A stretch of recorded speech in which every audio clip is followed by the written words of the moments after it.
You've done the praying, you've done the waiting, you've done everything right. But nothing's moving.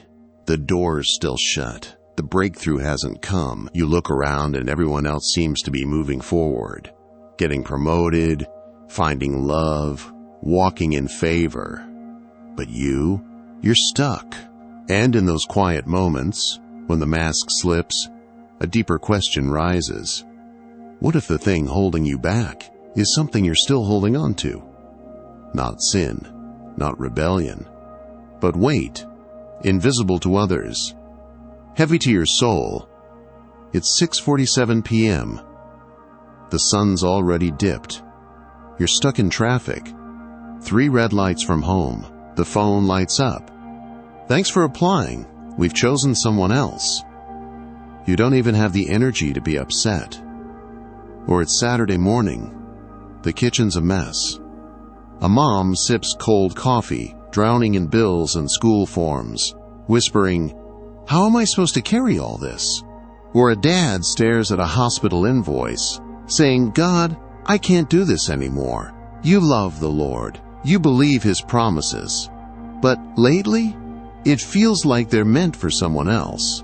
You keep showing up, keep doing the right things. But something feels stuck, heavy, like you're dragging chains no one else can see. Maybe you've even spiritualized it, called it your thorn, your season, your cross to bear. But what if God never asked you to carry it? What if the breakthrough you're begging for doesn't come from doing more, but from letting go? What if you're not stuck because you're not faithful enough, but because you're still carrying what He asked you to release? That's the part we don't talk about.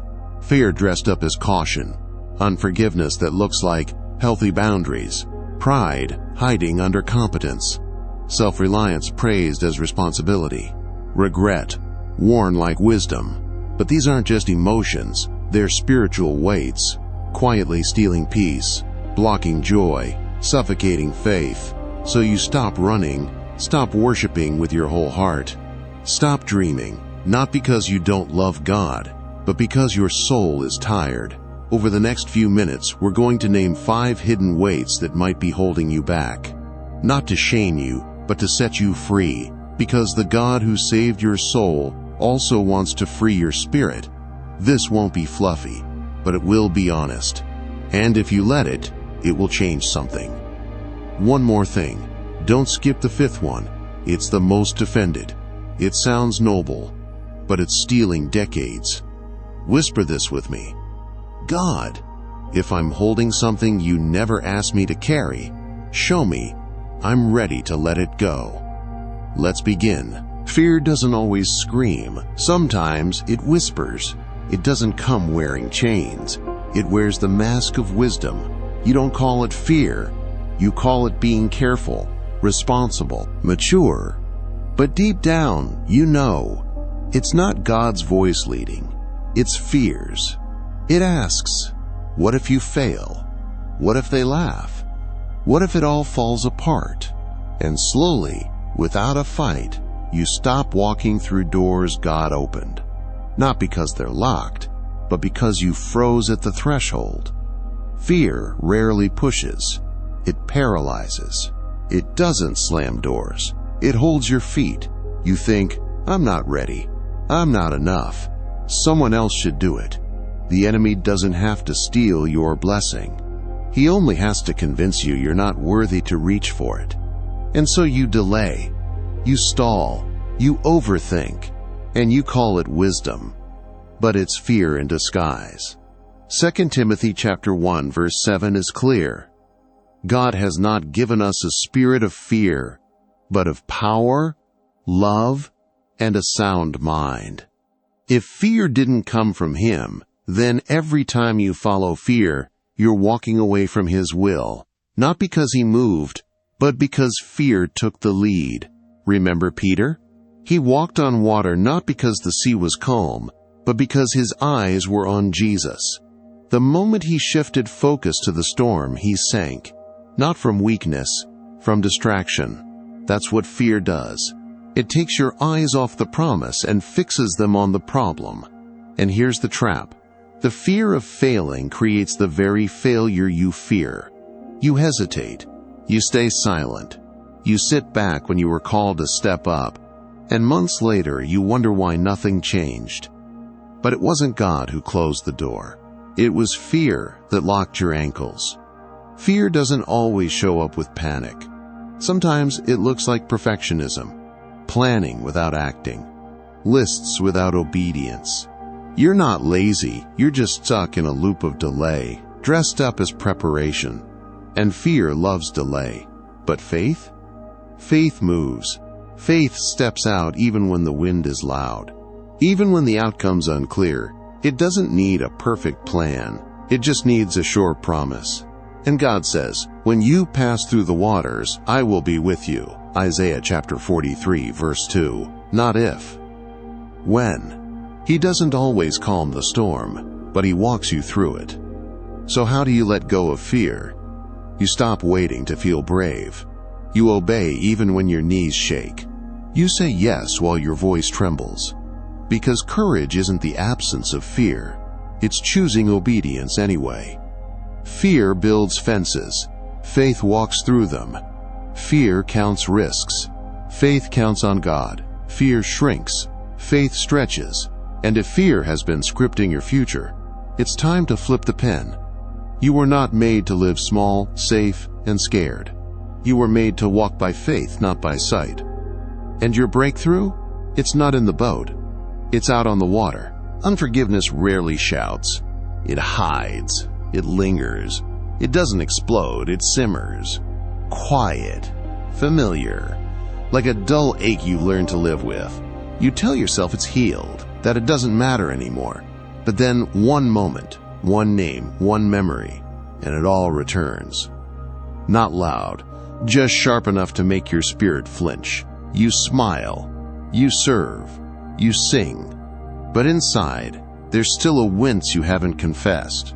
You've built a life around the pain, normalized the limp, learned how to carry the weight without drawing attention. But God never designed you to live that way. Because unforgiveness isn't just emotional, it's spiritual. And while you hold that offense, your hands can't grasp the healing God is offering. As long as your soul is clenched around what they did, your spirit stays bound. Jesus didn't suggest forgiveness. He commanded it. Mark chapter 11 verse 25 says, "When you stand praying, if you hold anything against anyone, forgive them." No conditions, no apologies required, no promise of changed behavior. Just release. Not because they're worthy, but because you are. Because freedom is your inheritance, and bitterness is a thief. You may be functioning, even thriving externally, but spiritually, you're stuck. That's why your prayers feel heavy. That's why worship feels muted. That's why peace feels far. You're trying to climb while dragging a chain, and heaven's whisper is clear: lay it down. Forgiveness doesn't say it didn't happen. It says it no longer has power over you. It's not forgetting. It's surrendering your right to revenge. It's refusing to rehearse the pain one more time. The longer you hold on, the deeper the roots grow. And bitterness doesn't fade. It metastasizes. It warps how you see people, how you receive love, how you hear truth. You start reading motives into compliments. You brace for hurt before it happens. You keep your guard up so long, you forget how to breathe. And here's the hardest truth.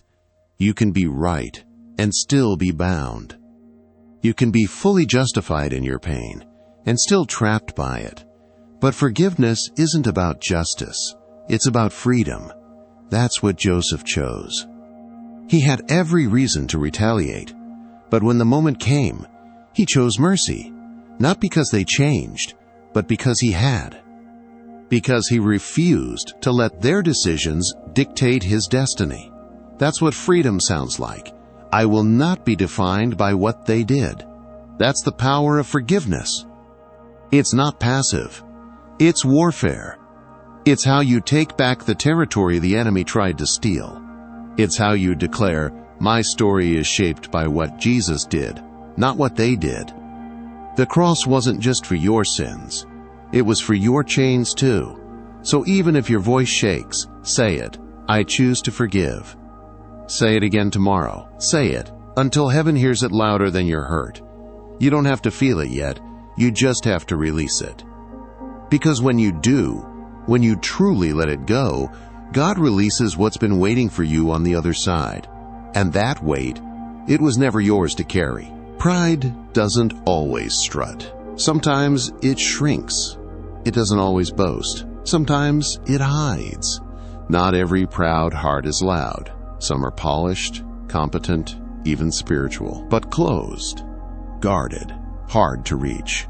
Pride is subtle like that. It often wears the mask of strength. It mimics maturity. It cloaks itself in independence. But at its root, pride is resistance. Resistance to help, to correction, to grace. And Scripture doesn't soften it.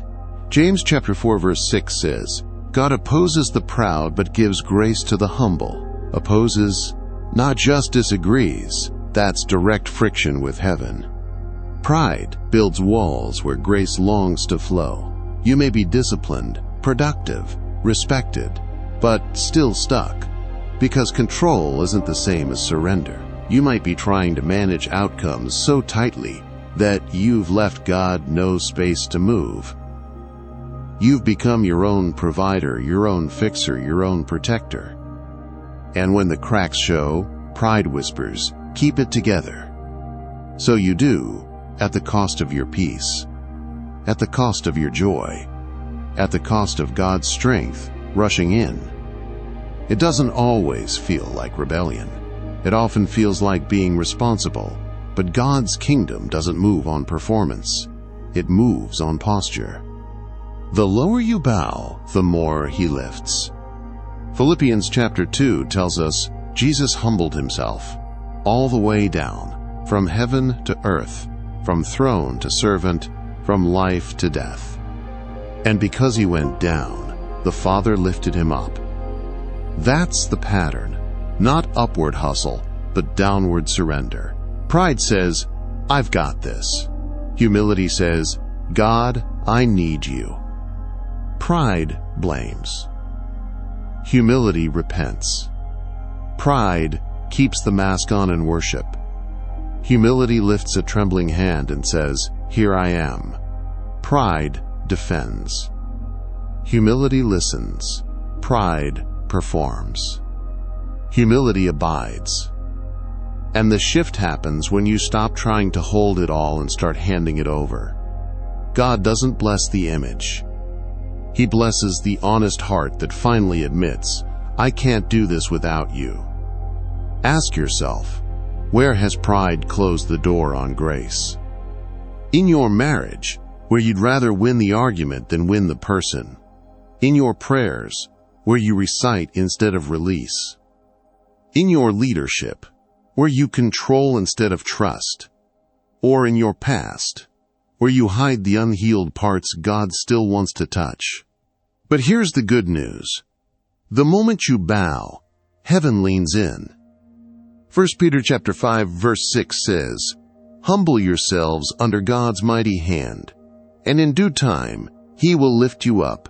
Not lift your reputation, lift you, your soul, your peace, your calling, your joy. But the door to that lifting is low. You have to kneel to walk through it, not to lose, but to finally be free. Self-reliance wears a respectable face. It looks like maturity, responsibility, wisdom. But in God's kingdom, it's not a sign of strength. It's often a barrier to it.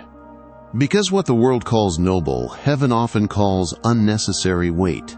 Proverbs chapter 3 says, trust in the Lord with all your heart and lean not on your own understanding. That's not partial trust, that's total surrender. But surrender feels risky when control feels safe. So we hustle, we plan, we pray, then panic when things don't move. We say, God, take it, then quietly grab the wheel again. The truth. Self-reliance exhausts your spirit. It looks productive, but it bears no lasting fruit.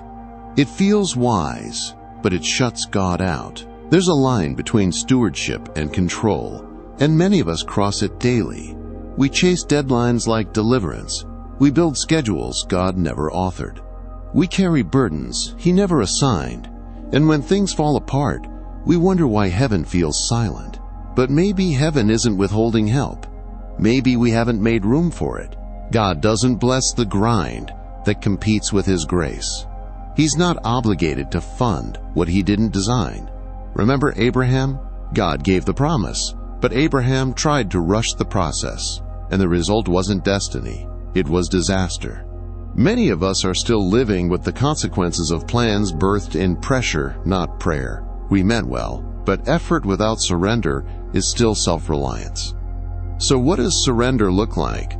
It's not laziness. It's not apathy. It's waking up and saying, God, I'll move when you lead. It's laying down the idol of certainty. It's refusing to make your plans your God. It's choosing trust over tension, obedience over outcomes. It's releasing your need to be in control and receiving peace in return. Because peace doesn't come when the to-do list is done. It comes when your heart stops trying to be God. Paul said in 2 Corinthians chapter 12, His power is made perfect in weakness. That means your limits aren't the problem. Your resistance is. God isn't waiting for you to be stronger. He's waiting for you to be still. That dream, that deadline, that decision. It's safer in His hands than in yours. So stop managing miracles. Stop grinding through grace. Stop trying to fix what only faith can unlock. Breathe. Bow. Surrender.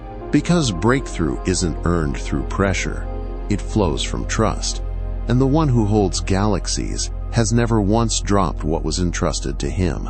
He can carry you too. The past doesn't shout, but it still speaks, especially when you're on the edge of something new. Just when you're about to step forward, it whispers, remember what happened last time?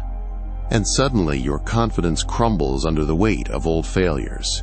You feel the sting of rejection, the echo of words that wounded. You're standing in the present, but your emotions are answering to yesterday. And that's the danger. You start building today using bricks from a broken season. God says, I'm doing a new thing, but you're still using blueprints from your pain. Isaiah chapter 43 says, forget the former things. See, I am doing a new thing. That's not a suggestion, it's a command. Because the past may explain where you've been, but it doesn't get to decide where you're going. Still, many of us give it that power. We replay old regrets. We wear labels pain gave us. We call ourselves what trauma called us. Failure, unworthy, too late. And over time, those labels feel like truth. But they're not. They're just old chains with new names. And God is calling you to drop them. Because here's the truth. He can't fill hands that won't let go. He won't force His promises to fit inside your pain. He's asking you to stop dragging dead things into living seasons. To stop calling shame wisdom. To stop allowing the past to narrate your worth. Lot's wife didn't just look back. She turned to stone. And some of us are stuck, not because God hasn't moved, but because we won't. Sometimes the reason we don't let go isn't stubbornness. It's survival. We learned to cope. We built routines around the ache. We spiritualized our stuck places by calling them wisdom or protection. But they're just fear in disguise. Fear that if we hope again, we'll be hurt again. Fear that if we move forward, we'll fail again. So we stay, not because we don't want freedom, but because the pain has become familiar. But God didn't save you for survival. He saved you for resurrection. So what does letting go actually look like? It starts with renaming. Stop answering to what broke you. Start responding to what God calls you. Redeemed, beloved, new. You are not what happened. You are not who left. You are not the version of you that crumbled under pressure. You are who God chose, knowing all of it. Next, rewrite the script. Stop letting your thoughts loop with regret. Declare truth instead. Say, I am not who I was. I am who God says I am. And when the past tries to hijack your mind, don't argue. Just worship louder. And most importantly, re-anchor your hope. Not in who you used to be, not in how you wish things had gone, but in the God who's still writing your future. He doesn't erase your story. He transforms it. He turns ashes into beauty, scars into testimonies, and shame into strength. So release what you've been gripping. Mourn what needs mourning, but don't pitch a tent in yesterday. Bury what needs to stay buried. Bless what you've outgrown. And believe again, not in what you lost, but in what God still has for you. Because resurrection is forward, and it's waiting for you to let go. We've walked through 5 invisible chains: fear, unforgiveness, pride, self-reliance, and the past.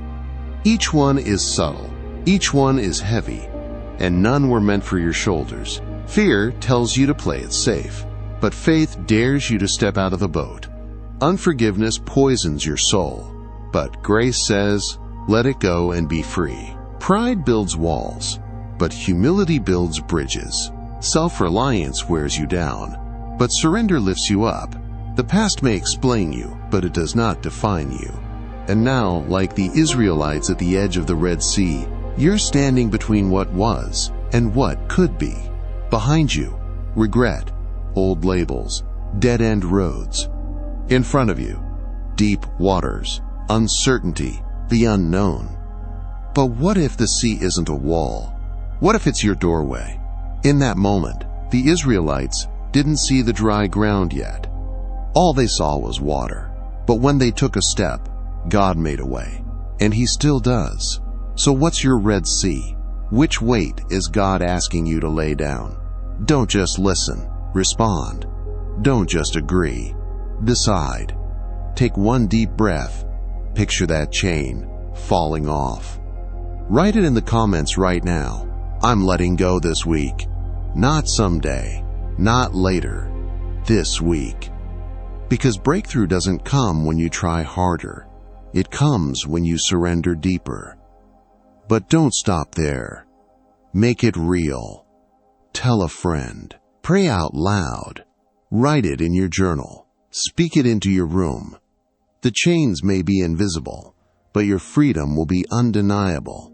The enemy wins when you stay silent, but heaven moves when you speak truth in faith. So say it again. I'm letting go. Say it until your emotions align. Say it until your heart catches up to what your spirit already knows, because the God who split the sea for them still parts the water for you. He's not just the God of escape. He's the God of arrival, and He didn't bring you this far just to watch you drown. Will you keep staring back, or will you step forward? Will you keep rehearsing regret, or will you walk into restoration? What if your Red Sea isn't your end, but your beginning? Will you walk through it? And when you do, you won't walk alone. The same God who stood in the fire with Shadrach, who shut the mouths of lions for Daniel, who opened the tomb on the 3rd day, He walks with you now. Step forward, not because you feel ready, but because He already is. Let go, walk free, and don't look back.